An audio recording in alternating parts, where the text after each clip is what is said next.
with just 2 days left in the US presidential election, President Donald Trump's campaign is hoping for a repeat of the 2016 race.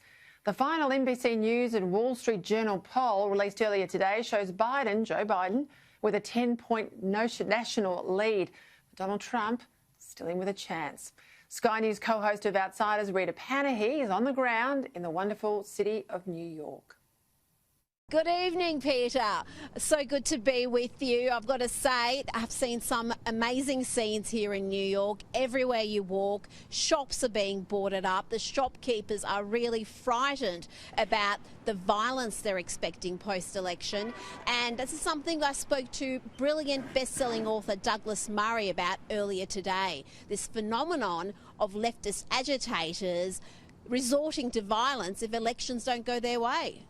It is, I regret to say, it is the radical left that has spent months rioting in this country and burning down cities and looting stores. It's happened again just in the last few days in major cities, including Philadelphia.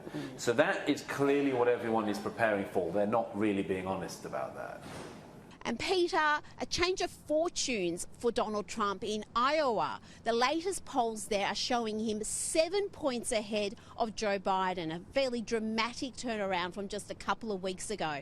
And interestingly, he's got a 14-point lead amongst independent voters. Again, a massive turnaround from not too long ago. I spoke to Iowa candidate Pauline Chilton about what's behind the change. I think that Trump has proven himself to be a strong leader, and he has also shown that he is making the promises and keeping them, and people are paying attention. They have been paying attention. Even people who didn't vote for him in 2016 are voting for him now in 2020. The protests that have happened in our state have been much more peaceful, but there have been some things in the Des Moines area and the Quad Cities where I think there was someone who actually died in the Quad Cities as a result of the civil unrest. They are much more receptive to what Trump is saying. He's saying law and order. He's saying we're backing the police officers and the law enforcement.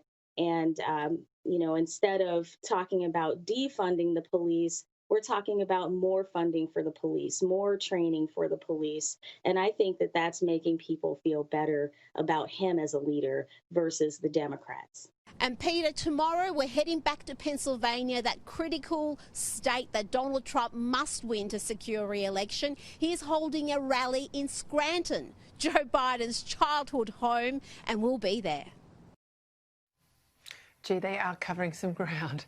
All right, well, just into the newsroom, President Donald Trump, who was down in Florida, well, he told the crowd at his rally that he may well fire Dr. Anthony Fauci, the nation's leading expert on infectious diseases, after the election.